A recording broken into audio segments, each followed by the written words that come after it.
안녕하세요. 오늘도 사은살롱을 찾아주셔서 감사합니다. 저는 그동안 짓밟히고 있던 저의 기본적인 권리를 다시 쟁취해온 사람입니다.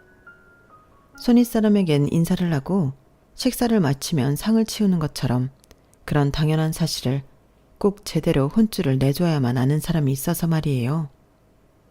가족이라는 이름으로 참고 인내하다 보면 언젠간 스스로 깨닫겠지 싶었지만 그런 사람은 도무지 혼자서 깨우칠 줄을 모르더군요.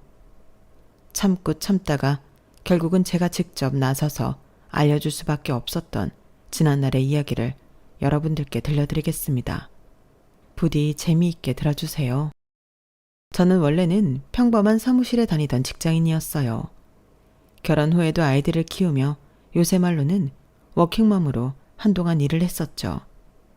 하지만 저희 애들이 중학교에 한창 다니고 있었을 즈음에 시어머니가 쓰러지시는 일이 일어났어요.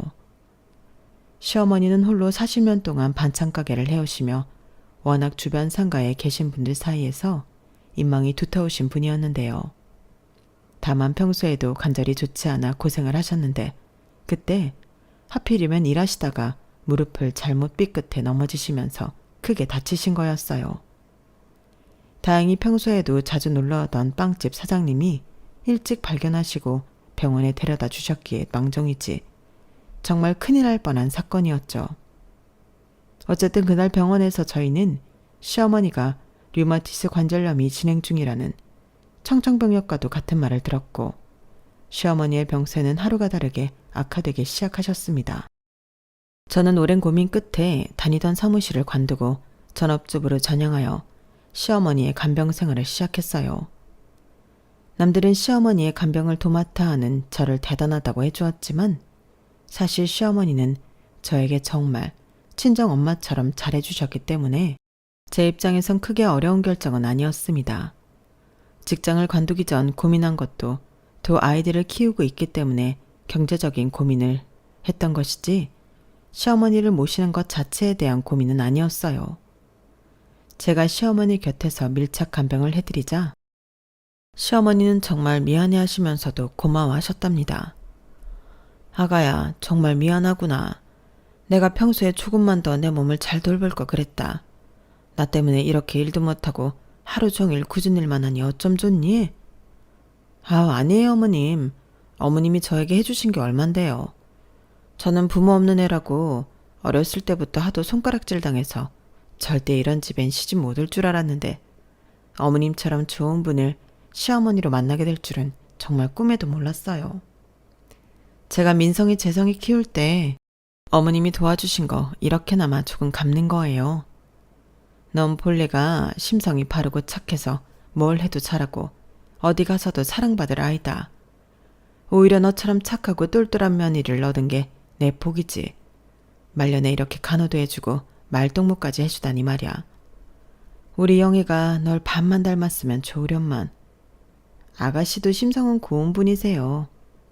순수하시고요. 네, 그럼요. 시어머니는 저를 아껴주시면서도 늘 시누이를 걱정하셨어요. 아무래도 시어머니가 걱정하시는 데엔 다 그럴 만한 이유가 있었는데요. 남편과 8살 차이로 막둥이로 태어난 시누이는 정말 세상 물정 모르고 오냐오냐 자란 티가 팍팍 나는 사람이었거든요. 처음 제가 시집을 왔을 때 남편과 저와도 나이 차이가 한참 나는 시누이를 보고 어느 정도는 사랑을 많이 받고 자랐겠다는 생각을 하긴 했어요. 하지만 정말로 손에 물 한 방울 안 묻히고 자란 정도일 줄은 몰랐죠. 일상 속에서도 가족 행사가 있을 때도 시누이는 자기 밥그릇 설거지 한 번을 안 했고 세탁기를 돌릴 줄도 몰랐어요. 하지만 그런 것보다 더 시누이를 철부지로 보이게 하는 건 바로 시누이의 말과 태도였어요. 세상에 언니, 핸드크림 좀 바르고 사세요. 안 그래도 이제 나이도 있는데 손 보니까 더 늙어 보여요. 어머, 목주름도 관리 좀 하셔야겠다. 저도 당연히 출산하고 나이가 드니까 주름 좀 생기는 건 당연하죠. 제가 그런 거 관리할 시간이 어딨겠어요? 나는 맨날 시간 내서 열심히 관리하는데 저처럼 부지런히 하면 돼요. 아, 맞다. 어제 입은 제 원피스는 세탁소 맡겨주세요. 소매에 묻은 얼룩 좀 지워달라고 하고 남을 평가하며 무례한 말들을 아무렇지도 않게 내뱉는 건 기본이고 자기 주변 사람은 누구라도 시녀 취급을 하며 불어댔거든요. 신우이는 자기 치장 열심히 하고 사는 것 외엔 아무것도 열심히 하지 않으면서 스스로가 자기 관리에 철저한 사람이라고 믿곤 했죠. 그래서였을까요? 나이 차이가 많이 났음에도 저희 부부와 신우이 부부는 거의 2년 차이로 결혼을 했어요. 어느 날 갑자기 아이가 생겼다며 세상이 무너지듯이 엉엉 울더니 애아빠가 호텔에서 결혼식을 치러주겠다고 하자 또 신이 나서 웨딩드레스를 보러 다니며 공주놀이에 심취하다가 시집을 가버렸죠. 신우이가 시집을 간 뒤로 시어머니는 안 그래도 잔소리를 쉽게 못하던 신우이에게 더더욱 쓴소리를 못하게 되셨고요. 그리고 당신 작은 딸을 잘못 키운 걸 두고두고 후회하셨답니다. 시어머니의 근심을 잘 알았기에 왜인지 저도 신우이한테는 한 수 접고 들어가 주게 되더라고요. 신우이와 저 사이에 불화가 생기면 시어머니가 더 마음이 안 좋으실 거라는 걸 누구보다 잘 알았기 때문이에요. 그리고 신우이의 장단을 맞춰주고 나면 어김없이 신우이가 제게 고맙다며 고생했다고 하시는데 그러면 제 마음도 자연스럽게 풀어졌고요. 대기업 연구원에게 시집을 간 신우이는 지방으로 내려가 살았기 때문에 자주 보는 것도 아니었기에 철없는 신우이로 인한 스트레스는 그렇게까지 큰 문제가 되진 않았어요. 물론 시어머니가 오랜 기간 투병 생활을 하실 때 신우이가 신경도 쓰지 않았던 것은 마음속에 남게 되었네요. 제 간병을 도와달라는 것도 아니고 그저 가끔씩 얼굴만 비춰달라고 이야기해 보았지만 그럴 때마다 신우이는 이런저런 약속이 있다며 거절하기 바빴어요. 그렇게 시간은 흘렀고 시어머니는 건강 상태가 걷잡을 수 없을 만큼 좋지 않아졌을 때 당신의 마지막을 직감하셨는지 저에게 평생 꾸려왔던 가게를 남긴다는 말씀을 남겼습니다. 나 때문에 그간 바깥일도 못하고 집에만 있느라 많이 답답했지? 이 가게는 네가 받고 처분해도 되고 아니면 네가 하고 싶은 장사를 해도 된다. 그간 내가 너한테 빚졌던 것들 이걸로 조금이나마 갚는 거야. 아니에요 어머님 무슨 그런 말씀을. 그리고 그 가게를 가장 잘 활용할 수 있는 건 아무리 생각해도 너뿐이다. 우리 애들은 너만큼 야무진 애가 없으니 뭘. 에휴. 너무 걱정하지 마시고 늦었으니 일단 주무세요 어머님. 그런 대화를 나눈 지 얼마 되지 않아서 정말로 시어머니는 하늘나라로 떠나고 말았어요. 그래도 참 다행이라고 느꼈던 건 주무시는 중에 편안하게 가셨다는 거였죠. 선하게 살아오신 시어머니였기에 아마 하느님이 보살펴 주신 게 아니었을까 싶네요. 아무리 어느 정도 예견된 이별이었다고 해도 저는 장례식 때 정말 많은 눈물을 흘렸어요. 남편과 신우이도 참 많이 슬퍼했고요. 신우이가 철은 없을지언정 그래도 시어머니 가실 때는 조문객도 열심히 받고 예의는 차리려고 하더라고요. 장례식이 모두 끝난 뒤 저희 가족과 신우이 가족은 마지막으로 근처 중국집에 가서 식사를 하기로 했는데요. 이런저런 이야기를 조용히 나누는데 갑자기 신우이가 이런 질문을 해오더군요. 그래서 장례식 비용은 어떻게 처리해? 보험 처리 얼마나 해준대? 나중에 정리해서 알려주겠다고 했잖아. 그 얘기를 꼭 지금 해야겠어? 이 얘기가 뭐 어때서? 우리 식사 끝나고 바로 다시 내려가야 되는데 미리 알고 가면 편하잖아. 엄마가 장례식 비용에 보태라고 남겨주신 돈 있어. 그걸로 우선 처리하고 남은 금액은 계산해 봐야 돼. 지금 당장 하기는 힘드니까 이따 저녁에 알려준다고. 뭐 알았어 그럼. 오빠는 그런 거나 좀 미리미리 계산해 놓지. 그리고 엄마가 너 앞으로 남겨주신 거 있어. 엄마 집이랑 그동안 모아두신 거. 주말에 같이 처리하면 돼. 가게는? 가게 얘기는 왜 안 해? 그건 저한테 물려주셨어요. 네? 엄마 가게를 언니한테 줬다고요? 왜요? 이 사람이 엄마 아프기 전부터 가게 일 많이 도와줬잖아. 간병할 때 옆에서 요리도 맨날 했고. 아, 그래요. 잘 됐네요. 그럼 엄마 레시피를 그대로 배운 거예요? 거의 그러지 않을까 싶네요. 어머님 편찮으시기 전에도 어머님이 가르쳐 주신 대로 요리를 거의 다 했었으니까. 어머, 잘 됐다. 우리 엄마 가게 음식 맛있었는데. 우리 다음 달에 서울로 이사 가면 언니가 엄마 대신 요리 많이 해주세요. 다음 달에 서울로 올라온다고요? 네, 남편이 다시 서울로 발령 났거든요. 엄마 손맛이 계속 이어진다고 하니까 너무 좋다. 앞으로 자주 가야겠어. 갑자기 서울로 올라오게 되었다며 눈을 반짝이는 신우이를 보고 저는 왜인지 불안한 마음이 들었어요. 사실 그 전까지의 거리감이 살기 딱 좋았으니까요. 하지만 회사 문제로 인해 올라오게 되었다는 걸 뭘 어쩌겠어요. 저는 곧 웃으면서 자주 오시라고 대답했고 별일이야 있겠나 싶었어요. 가끔 신우이가 와서 음식 좀 집어먹는다고 아까울 것도 없었고요. 오히려 돌아가신 시어머니를 생각하면 제가 신우이의 반찬을 따로 챙겨서 가져다 줄 수도 있었으니까요. 어쨌든 저는 장례식이 끝나고 몇 주 동안 시어머니께 물려받은 가게를 운영하기 위해 꽤 오래 방치되고 있던 가게를 새롭게 청소하고 정리했어요. 가게 구조를 찬찬히 뜯어보니 그 공간은 식당을 차려도 괜찮을 만한 자리더군요. 원래 시어머니가 하시던 반찬 가게를 이어서 하려던 저는 조금 계획을 변경해서 그곳에 백반집을 차리기로 했어요. 시어머니께 배운 반찬과 함께 김치찌개 아니면 된장찌개를 제공하면 근처에 있는 직장인들에게 인기가 좋을 것 같다는 생각이 들었죠. 저는 몇 주 동안 고민하다가 김치찌개, 된장찌개, 제육볶음 단 3가지 메뉴만을 파는 백반집 식당으로 시어머니의 가게를 새롭게 오픈했답니다. 당시 막 정년퇴직을 했던 남편이 가게를 같이 운영하기로 했지만 요리를 못하니 배달이나 잡일을 도맡아 하기로 했고요. 그렇게 오픈한 저희 가게는 예상보다도 더 잘 운영이 됐습니다. 근처 회사원들만 와서 점심 장사나 잘 되겠거니 했던 것이 아침에는 동네 어르신들이, 저녁에는 퇴근하는 직장인들이, 그 사이에는 주변 상가 직원들이 식사를 하러 오더군요. 특히나 집밥처럼 맛있는 반찬을 내어드리니 혼자 사는 사람들이 정말 많이 오시는 것 같았어요. 돌아가신 시어머니 보시기에 흐뭇할 거라는 생각이 드는 만큼 저는 가게가 잘 될수록 더 열심히 일을 했답니다. 그렇게 한 1, 2개월이 지난 뒤 서울로 이사를 마친 신우이가 저희 가게를 드나들기 시작했어요. 그리고 신우이는 묘하게 제 신경을 긁기 시작했죠. 신우이는 처음 왔을 때부터 가게 안을 무슨 부동산 보러 온 사람처럼 매 눈으로 꼼꼼히 살피면서 저한테 인사는 하는 둥 마는 둥 하더라고요. 이삿짐 정리는 다 끝났어요? 네, 여기 김치찌개랑 된장찌개도 같이 주세요. 제가 말을 걸들 말든 메뉴판만 보면서 대충 손짓으로 음식만 시키면서 말이에요. 저는 그 모습에 약간 기분이 상하긴 했지만 별로 티내진 않고 상을 차려줬어요.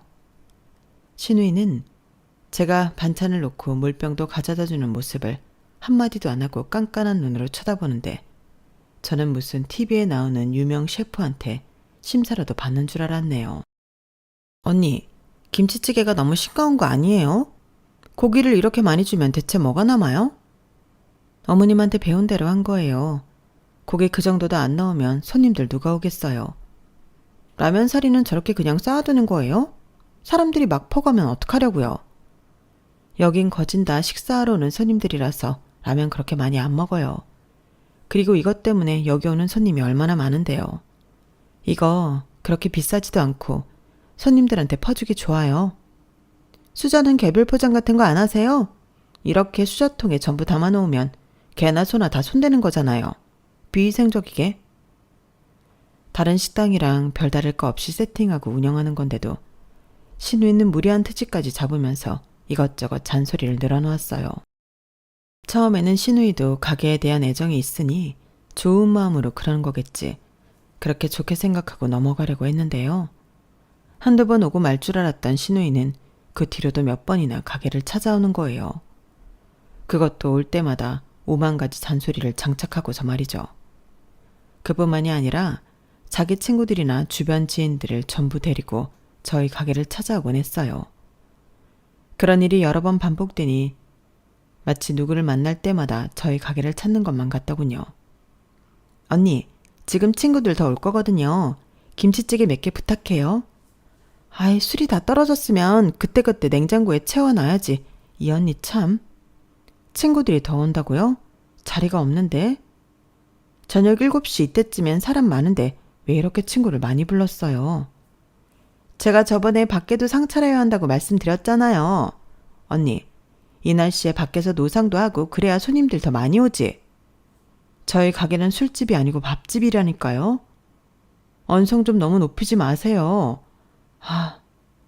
사장님, 저희 라면 사리 좀 추가해 주세요. 손님, 라면 사리는 셀프예요.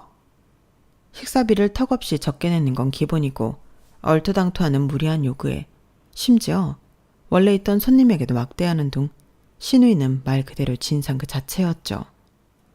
특히 본인이 이 가게 주인이라고 생각하는 건지 가끔씩 자기가 사장인 듯 굴며 다른 손님들에게 불쾌감을 안겨줄 정도의 언행을 할 때면 저는 그 뒤에서 신우이의 언행을 수습하느라 진땀을 빼야 했어요. 라면 사리 제가 가져다 드릴게요. 너무 죄송해요. 여기 사이다도 같이 드세요. 이건 제가 그냥 드리는 거예요. 아니, 가족분이신 것 같은데 관리 좀 하셔야 되는 거 아니에요? 저희가 여기 식사할 때마다 오는 곳인데 요즘 너무 분위기가 달라졌어요. 안 좋은 쪽으로. 제가 잘 타일러 볼게요. 정말 죄송해요. 제 속이 부글부글 끓고 있는 걸 아는지 모르는지 신우이는 기어코 자기 돈으로 야외 테이블을 사서 가게에 가져다 놓았어요. 그리고 그게 본인 정용 VIP 의자라도 되는 양 올 때마다 보란듯이 펴놓고는 상을 차렸죠. 신우이와 왔다가면 술병에 나뒹굴고 온 바닷가 테이블에 된장찌개며 김치찌개를 쏟아놓는 등 난장판이 되고 말았어요. 처음 한두 번이야 술 먹고 기분이 좋았나 보다 넘어가는 거지. 거진 반년을 그렇게 깽판을 치니 저희 인내심도 한계까지 다다르고 말았습니다. 당신 나랑 얘기 좀 해. 결국 저는 남편을 식탁으로 불러 앉힐 수밖에 없었죠. 무슨 얘기? 내가 무슨 얘기를 하겠어. 아가씨 얘기 말고 내가 화낼 게 뭐가 있느냐고. 당신이 아가씨 불러서 얘기 좀 해봐. 아니 하루 이틀도 아니고 대체 언제까지 이럴 거야? 당신도 오며 가며 아가씨 하는 거 다 보고 있잖아. 어쩜 한마디를 안 하고 그대로 내버려둘 수가 있어? 그래도 꼬박꼬박 찾아와 주는 게 어디야? 뭐? 지금 아가씨랑 그 친구인지 뭔지 아는 사람들을 보고도 그런 얘기가 나와? 가게 앞에 사람들이 많으면 사람들한테 홍보가 될지도 모르잖아. 걔도 생각이 있어서 일부러 친구 많이 데려오는 거겠지. 친구들 많이 데려오면 뭐. 그 손님들 중에서 자기 목 내고 가는 사람은 하나도 없어. 떼거지러 와서 그 진상을 피우고 가는데 돈 내는 사람은 아무도 없다니까? 손님을 많이 데려올수록 가게 손해야 손해. 알았어. 내가 한마디 할게. 잘 좀 말해봐. 아가씨가 자꾸 가게에 와서 이렇게 진상 피우면 있던 손님도 다 떨어져 나가. 안 그래도 자주 오시던 분들이 한마디씩 한다고. 알았어. 남편은 손을 휘휘 저으며 알겠다고 했지만 저는 결정적일 땐 물러터진 남편을 알기에 마음이 불안할 수밖에 없었어요. 그래서 몇 번이나 단호하게 똑바로 말하라고 남편을 다그칠 수밖에 없었죠. 며칠 뒤 남편은 가게 안으로 들어오면서 자기가 동생한테 잘 얘기를 하고 왔으니 걱정 말라며 호언장담을 했어요. 그래도 제가 걱정한 포인트를 잘 알아들었는지 제가 불안해하는 내용을 알아듣게 설명했다고 하더군요. 그렇게 말해주니 저도 걱정을 한시름 덜어놓을 수 있었네요. 기분 탓인가? 정말로 그 이후로 며칠 동안이나 가게는 평화롭고 조용한 듯 했죠. 하지만 단 4일 만에 신우이는 다시 가게에 나타났어요. 물론 전처럼 자기 손님을 떼거지로 몰고 와서 진상을 피우는 짓은 하지 않았죠. 대신 절 보는 눈이 대단히 안 익고 왔어요. 신우이는 절 시키지도 않고 알아서 술병을 가지고 가더니 전보다 더 깐깐한 눈으로 가게를 샅샅이 훑어보며 선심을 쓰는 듯한 말투로 이런 말을 해댔어요. 언니, 오늘은 장사 끝나고 바닥 좀 깨끗하게 닦아놔요. 지난번부터 느낀 건데 여긴 바닥이 너무 더러워서 밥맛이 뚝 떨어져요. 그래도 여기가 우리 엄마 가게였는데 저도 가게가 망하는 꼴을 보고만 있을 수는 없잖아요. 잔소리라고 생각하지 말고 다 언니 잘 되라고 하는 말이니 곱게 들어주세요. 누구 때문에 장사를 접을 뻔했는데 그딴 소리를 하니 속에서 천불이 있는 것 같았어요. 그래도 전처럼 사람들을 많이 불러오거나 술을 거나하게 마시면서 진상을 피우진 않으니 참고 넘어가 주었는데요. 아무리 곱게 그냥 넘어가 주려고 해도 신우이는 계속해서 가게에서 식사를 때우며 제 속을 박박 긁는 겁니다. 사람들 불러서 소란 피우지 말라고 했더니 그것만 안 하는 대신 제 속을 뒤집겠다고 아주 작정을 한 것처럼 말이에요. 언니, 이거 반찬 맞는 지 오래된 거죠? 오늘 아침에 다 만들어둔 거예요. 그날 만들어두면 반찬은 다 나가서 남겨둘 것도 없어요. 진짜예요? 오늘 맞는 것 같지가 않은데. 아, 엄마가 물려준 가게인데 영 그때 손맛을 못 따라가시네. 매번 말끝마다 자기 엄마가 물려준 자기네 집 가게였던 이런 레파토리를 붙이면서 자기가 이 가게 진짜 주인이라는 뉘앙스로 말하면서 말이죠. 그뿐만 아니라 신우이는 자꾸만 다른 손님들이 들으면 크게 오해할 만한, 식당 운영하는 입장에서 들으면 가슴이 철렁할 만한 이야기를 툭툭 던지는 겁니다. 일부러 주변 사람들 들으라는 듯이요. 방금 의자 아래로 뭐가 지나간 것 같았는데? 언니, 여기 식당에 벌레 있는 건 아니죠? 저희 업체 쓰면서 방역 철저히 하고 있어요. 무슨 벌레가 있다는 거예요? 아니, 분명히 밑으로 지나간 것 같았다니까요. 어떤 벌레가요? 아가씨가 확실하게 봤어요? 그냥 느낌만 가지고 그런 얘기를 하시면 어떡해요? 아가씨, 방금 한 말에 책임지실 수 있어요? 뭐 그럼 아닌가 보지. 뭘 그렇게 예민하게 굴어요. 우리 집 가게였던 곳이 깨끗하길 바라니까 하는 소리지. 참나. 깜짝 놀란 제가 단호하게 본인 말에 책임질 수 있겠냐고 되물으니 신우이는 그제야 목소리를 줄이고 툴툴대면서 슬그머니 꼬리를 내리더군요. 하지만 신우이가 자꾸 이런 소리를 해대면 위험하겠다는 생각이 번쩍 든 저는 그날 가게 마감을 마치자마자 녹음까지 되는 CCTV를 주문했어요. 그리고 바로 며칠 뒤에 가게 안에 설치해 놓았죠. 신우이가 지정석처럼 앉는 자리가 중점적으로 보이도록 애초부터 CCTV를 한 대 더 구매해 설치했고요. 아니나 다를까 CCTV를 설치하고 얼마 지나지 않아 신우이가 또 가게를 찾아왔을 때였어요. 일부러 또 사람이 많은 시간대에 와서는 오자마자 밥도 먹기 전에 술부터 거나하게 마시더니 갑자기 작정한 듯 모함을 하려고 하더군요. 언니 여기 봐봐요. 여기. 지금 감자볶음에서 머리카락 나온 거 보여요? 안 보여요? 제가 찌개를 나르는데 난데없이 신우이가 날카로운 쇳소리로 소리를 지는 것이 그 시작이었죠. 저는 혹시나 하는 마음에 황급히 신우이 테이블로 가서 머리카락을 확인해 보았어요. 하지만 제 머리카락이라고 하기엔 신우이가 들고 있는 머리카락은 너무 길고 게다가 갈색으로 곱게 염색까지 되어 있었어요. 저와 남편은 둘 다 염색을 안 한 쇼컷머리였는데 말이에요. 저희 가족 중 머리 길이가 어깨를 넘어갈 정도로 길고 갈색으로 염색한 사람은 딱 한 명, 신우이 뿐이었죠. 저는 신우이가 치켜들고 있는 머리카락을 확인하자마자 주변 손님들이 다 들을 수 있을 만큼 명확한 목소리로 차분하게 말했습니다. 이건 저희 가게에서 나온 머리카락이 아니에요.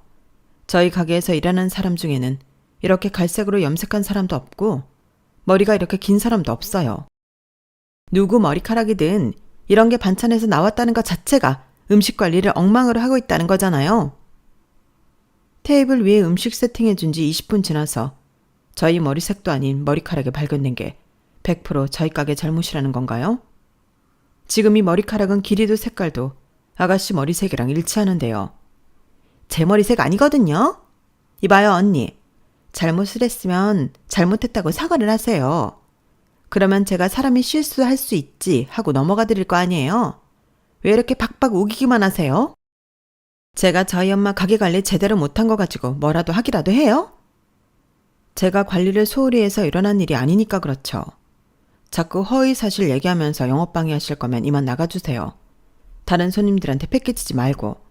뭐라고요? 지금 말 다 했어요? 저희도 손님을 가려서 받을 권리가 있어요. 특히 의도적으로 저희 가게를 비방하려고 없는 사실을 만들어내고 다른 손님들께 피해를 끼쳤다면 더더욱이요. 미쳤어요? 손님을 가려받아? 참나. 언니, 전 여기 가게 주인 딸이에요. 원래 주인 딸이라고요. 남의 엄마가 물려준 가게로 먹고 살면서 주제 파기 안 되세요? 신우이가 언성을 높이자 가게 안 손님들이 전부 신우이 쪽을 쳐다봤어요. 남편이라도 있었으면 남편한테 신우이를 데리고 나가라고 했을 텐데 하필 그때 아들 자취방 관련한 일이 있어 부동산에 가 있었기에 저 혼자 신우이를 상대해야만 했죠. 저는 신우이의 아나무인한 태도에 머리 끝까지 화가 났지만 다른 손님들이 계시니 어쩔 수 없이 이를 악물고 다시 한번 화를 눌러 참고 말했죠. 좀 전에 말한 대로 목소리 낮추고 다른 손님들한테 패기치지 마세요. 할 말 있으면 이따 나가서 저랑 따로 얘기해요. 제가 왜요? 제가 왜 언니 말을 들어야 하는데요? 이 가게 전체가 다 우리 집 재산인데 언니가 뭔데 이래라 저래라 하시냐고요. 그때 볼일을 마치고 가게로 돌아온 남편이 깜짝 놀라 헐레벌떡 신우이 쪽으로 다가왔어요. 타이밍이 좋았던 게 조금만 늦었으면 저도 이성을 잃고 선 넘는 말들을 쏟아낼 뻔했네요. 남편은 신우이를 그 자리에서 가게 밖으로 끌고 나갔고 저도 신우이의 가방과 외투를 챙겨서 가게 밖으로 따라 나갔어요. 신우이는 취해서 똑바로 서지도 못한 채 남편에게 짜증을 있는 대로 부리고 있더군요. 남편은 신우이를 억지로 똑바로 세운 다음 혼을 내기 시작했어요. 너 대체 왜 이러는 거야? 무슨 술을 허구한 날 처먹어? 그것도 우리 가게에 와서. 내가 저번에 분명히 말했지? 우리 가게에서 진상짓 좀 그만하라고. 어? 근데 고세를 못 참고 또 와서 이 난리를 부리냐? 대체 왜 이러는 거야? 우리 엄마 가게에 오지도 못해? 어이가 없네. 원래 이거 다 내 거였어야 하는 재산이잖아. 내 가게에서 내 마음대로 못할 게 뭐야? 뭐? 이게 취했다고 아무 말이면 안 뺐네? 야, 너 이딴 식으로 굴 거면 앞으로 가게 오지 마. 어? 다시는 오지 말라고. 남편도 신우이한테 학을 떼며 화를 냈고 저는 억지로 신우이 외투를 입히고 가방을 둘러매주며 말을 거들었어요. 여기가 왜 아가씨 가게예요? 여긴 어머님이 엄연히 저한테 물려주신 제 가게라고요. 억지 좀 그만 부리고 집에 들어가요. 그리고 진짜 다시는 오지 마세요. 그럼 정말로 엄마가 날 냅두고 언니한테 공짜로 그 가게를 물려줬겠어요? 당연히 언니를 일꾼으로 삼은 거죠. 주제 파악이 그렇게 안 되세요? 내가 이 가게 진짜 주인이라고. 깍듯이 모셔도 모자랄 판에 이게 뭐 하는 짓이야? 신우이의 선을 넘는 발언의 그 순간 저는 정말로 칼을 빼들어야 할 때가 왔음을 직감했습니다. 술 취한 신우이한테 칼춤을 쳐봐야 의미가 없겠다 싶은 저는 일단 남편에게 알아서 신우이를 수습하고 들어오라고 하고 가게 안으로 들어가 버렸어요. 남편은 낑낑거리며 신우이를 끌고 택시를 잡으러 갔고 저는 가게로 들어가 남은 장사를 마쳤죠. 가게를 마감한 뒤 저는 집으로 돌아가지 않고 가게에 남아 그동안 찍혔던 CCTV 영상을 전부 모았어요. 신우이가 자기 머리카락을 일부러 집어넣고 화면상 아무런 기척도 느끼지 않다가 갑자기 절 보고 벌레 있는 거 아니냐고 언성을 높이는 것까지 전부 수집했죠. 소리는 녹음되지 않았지만 예전 CCTV에 신우이가 지인들을 데려와 술판을 벌이고 계산 한 번을 안 하고 가는 것도 전부 다 모았어요. 마지막으로 그동안 신우이가 먹기만 하고 계산하지 않은 모든 장부 내역까지 정리했죠. 새벽까지 자료 정리를 마친 뒤 변호사 사무실까지 알아보고 있는데 남편이 가게 안으로 들어오더군요. 당신 여기 있었어? 한참 찾았네. 집에 먼저 들어가서 자고 있는 줄 알았건만. 잘 왔어. 여기 앉아. 영애 그거 내가 크게 한 소리 했어. 내가 내일 개술에서 깨면 또 뭐라고 할 거야. 당신 걱정하지 마. 내가 다시는 영애가 여기 발 못 딛게. 웃기지 마. 당신 못하는 거 알아. 앉아. 화 많이 났어? 내가 이때까지 참아준 건 돌아가신 어머님에 대한 마음 때문이었지. 이 판을 뒤집을 생각이었으면 진작에 뒤집고도 남았어. 그래도 내가 직접 나서면 가족끼리 관계가 최악으로 안 좋아질까봐 참은 거야. 당신이 제대로 중재해주길 바랐는데 그것도 못하고 번번이 실패만 하니 이젠 나도 한계야. 왜 그래 무섭게. 그래서 뭐 어떻게 하려고? 저는 대답 대신 모아두었던 신우이의 만행에 대한 증거를 남편에게 들이밀었어요. 남편은 그걸 살펴보더니 할 말을 잃었죠. 신우이가 대부분의 진상짓을 남편이 밖에 있을 때 했기 때문에 남편도 그 정도였을 줄은 몰랐던 것 같아요. 저는 단호한 목소리로 말했어요. 내일 당장 가게 앞에 걸어놓을 테니 그런 줄 알아. 이제부터는 무조건 법대로 할 거야. 당신 노선 똑바로 정해. 지금부터는 여태 그랬던 것처럼 애매하게 굴 거면 끼어들지도 마. 그래도 법대로 한다니 그건 너무 심한 거 아니야? 그럼 당신이 혼자 가게 운영해. 혼자 요리하고 밥하고 재료 준비하고 어디 해봐봐. 내가 기꺼이 넘겨줄 테니까. 제 말에 남편은 아무 말도 못했어요. 남편도 제가 없으면 가게가 운영되지 않는단 걸 너무 잘 알고 있었거든요. 아가씨도 이제 40대야. 애엄마라고. 언제까지 싸고 둘래? 당신이 막내라고 우냐우냐 봐주는 건 그렇다 쳐도 더 이상 내 가게에 일방적으로 피해 끼치는 거 나 못 봐줘. 나 막지 마. 그래 알았어. 막지 않을게. 나도 솔직히 이렇게까지 당신이 피해보고 있는 줄은 몰랐어. 당신이 하고 싶은 대로 해. 내가 그동안 우유부단하게 굴어서 미안해. 남편은 마른 세수를 하며 알겠다고 제 편이 되어주겠다고 했죠. 남편의 진심이 담긴 사과에 전 마음이 조금 괜찮아졌네요. 저는 그날 아예 한숨도 자지 않고 바로 변호사 사무실에서 상담도 받고 가게 오픈 준비를 마치자마자 문 앞에 CCTV 사진과 함께 외상 장부를 매달아 놓았어요. 그리고 그 옆엔 매장 안 영업 방해 행위, 허위사실 유포 등 문제 행동 시에 경찰 부르겠음 이라는 문구를 대문짝만하게 붙여놓았죠. 그리고 이번 달 안으로 밀린 외상비 전부 갚지 않으면 무조건 법적으로 처리하겠다는 말도 함께 붙여놓았어요. 그날 점심 장사가 끝나고 살짝 한가해졌을 때 신우이가 가게로 들어오더군요. 얼굴은 팅팅 부은 채로 가게 앞에 자기 사진을 왜 걸어놓았냐고 짜증을 내면서요. 저는 눈 하나 깜짝 안 하고 말했죠. 보면 몰라요? 진상 손님으로부터 제 가게를 지키려는 거잖아요. 지금 나더러 진상 손님이라는 거예요? 네, 정확히는 아가씨만 진상 손님이세요. 왜 오셨어요? 외상비 갚으러 왔어요? 해장하러 왔지 그럼. 뭐요? 외상비? 네, 식당에서 밥을 먹었으면 밥값을 내야죠. 그동안 밀린 외상비 이번 달 안으로 갚으라고 써붙인 거 못 봤어요? 내가 왜 돈을 내야 돼요? 그동안 제가 먹은 거 일일이 다 계산하고 있었어요? 외상비 안 내실 거면 나가요. 진산 손님한테는 밥 안 팝니다. 지금 우리 엄마 가게에서 나한테 돈을 받겠다는 거예요? 외상값 갚을 거 아니면 나가세요. 안 그럼 영업방해죄로 지금 바로 경찰 부를 거예요? 그동안 모아두었던 증거가 차고 넘쳐서 경찰 오면 바로 잡혀 들어가시겠네. 신우이는 얼굴이 벌개져서 아무 말도 못하고 입만 뻐끔거렸어요. 저는 그런 신우이를 무시하고 계속 하던 일만 했죠. 잠시 뒤 씩씩거리던 신우이는 문을 박차고 나가더군요. 그렇게 문을 박차고 나갔던 신우이는 정확히 3일 만에 다시 저희 가게로 들어왔어요. 한 손에는 제가 보낸 소장을 든 채로요. 언니, 이게 뭐예요? 네? 이게 다 뭐냐고요? 뭐긴요, 몇 번을 말해요. 이거 다 아가씨가 먹은 밥값이에요. 이달 안에 갚으세요. 뭐라고요? 이 돈을 제가 어떻게 다? 오늘이 27일인데 이달까지라뇨. 그럼 법대로 하는 거고요. 여지껏 아가씨랑 아가씨 친구들이 돈도 안 내고 먹은 밥값이랑 아가씨가 식당 안에서 영업 방해했던 증거들 다 가지고 피해 보상도 받아야겠네요. 여기 우리 엄마 가게인 거 잊었어요? 네, 그래요. 법원에서도 어디 그렇게 말해보세요. 신우이는 또 한 번 아무 말도 못하고 얼굴만 벌개져서 어쩔 줄 몰라 했어요.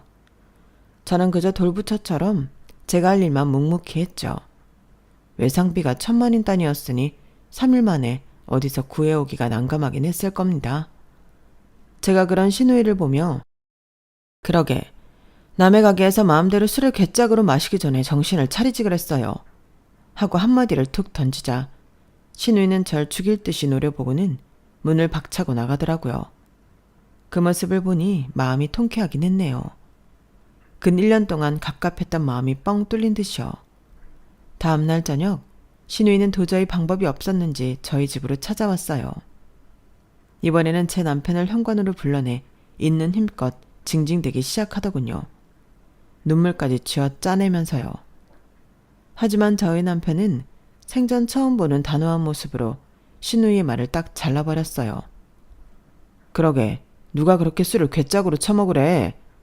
네가 나이가 몇 갠데 술 처먹고 진상짓만 하고 다니냐? 내가 커버해주려고 해도 떡하니 증거가 넘쳐나는데 그걸 무슨 수로 막아줘? 내가 신이냐? 오빠 와이프잖아. 언니가 나 못 괴롭히게 오빠가 말리라고. 내 와이프니까 내가 더 할 말이 없지. 내 와이프를 내가 어떻게 이겨? 그리고 네가 요만큼이라도 핑계거리가 있어야 말이라도 해보지. 네가 여태까지 요만큼의 여지도 없이 일방적으로 진상짓을 해왔잖냐. 고로 난 아무것도 못해줘. 가라. 남편은 신우이를 그대로 문 밖으로 밀쳐낸 뒤 깔끔하게 문을 닫고 들어와 버렸어요. 신우이가 문 밖에서 짜증을 부리든 말든 저희 부부는 하나도 신경 쓰지 않고 태연하게 잘 준비만 했네요. 그러자 다음날 아침 가게를 오픈하기도 전에 신우이가 저를 찾아왔어요. 돈 들고 왔어요? 제가 신우이 쪽은 쳐다도 안 보고 물어보자 신우이는 대답도 못하고 입술만 물어뜯다가 갑자기 제 앞에 무릎을 꿇더군요. 순간 저도 조금 당황하긴 했지만 이내 태연하게 행동했습니다. 이 정도로 호락호락하게 넘어갈 줄 일이었다면 처음부터 변호사 사무실은 찾아가지도 않았을 거라고 속으로 되뇌이면서요. 뭐 하는 거예요? 무릎 안 꿇어도 돼요. 밀린 외상비는 가져오시라고요. 알았어요. 언니가 이겼어요. 제가 죄송해요. 그니까 그 외상비 타령 좀 그만 좀 하시면 안 돼요? 그거 진짜 갚으라고 하는 소리 아니죠?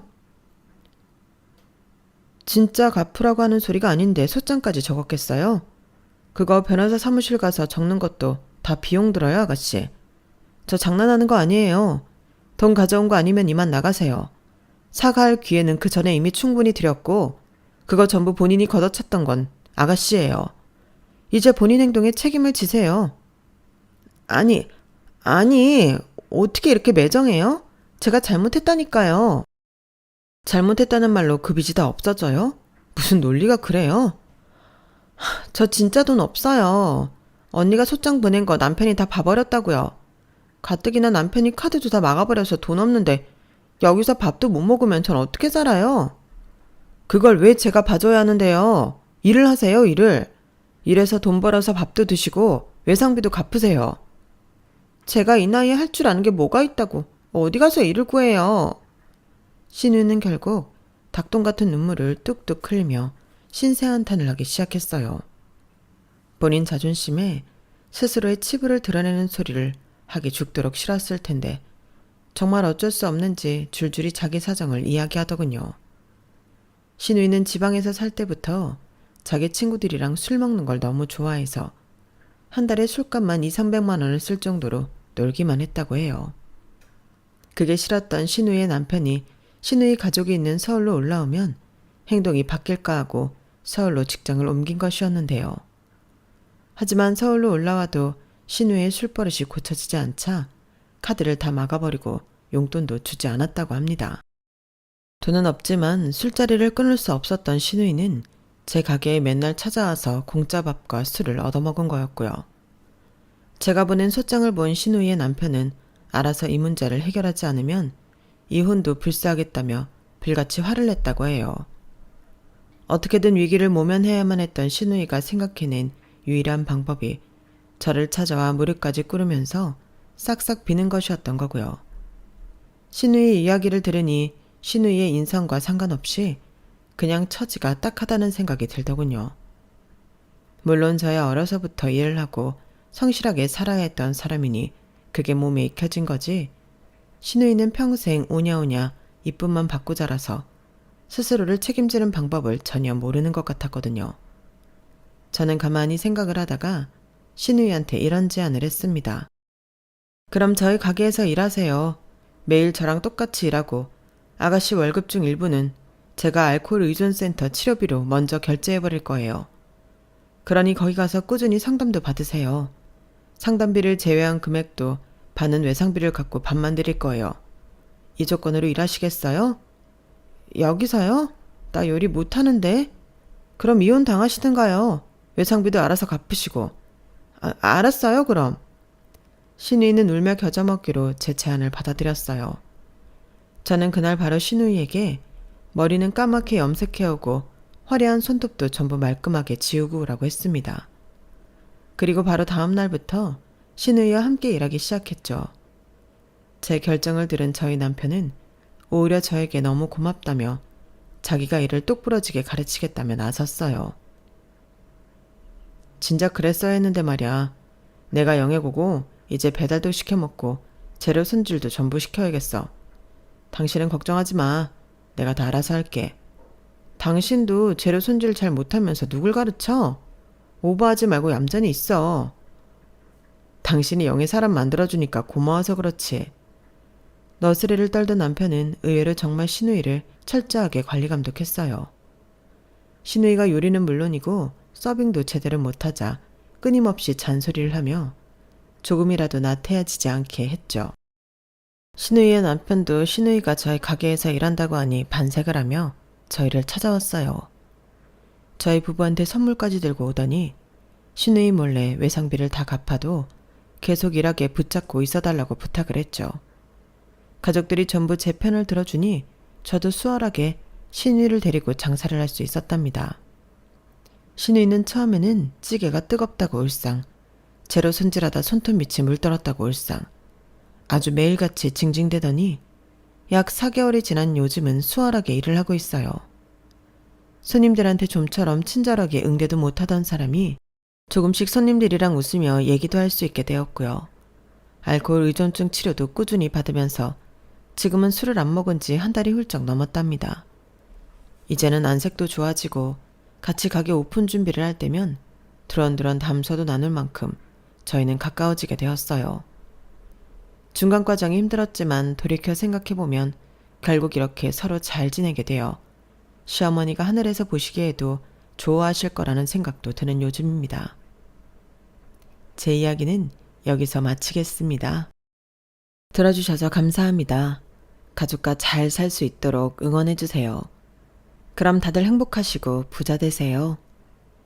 여러분, 사연 댓글에 응원과 현명한 조언 부탁드려요. 좋아요와 구독은 저에게 큰 힘이 됩니다. 오늘도 좋은 일 가득하세요.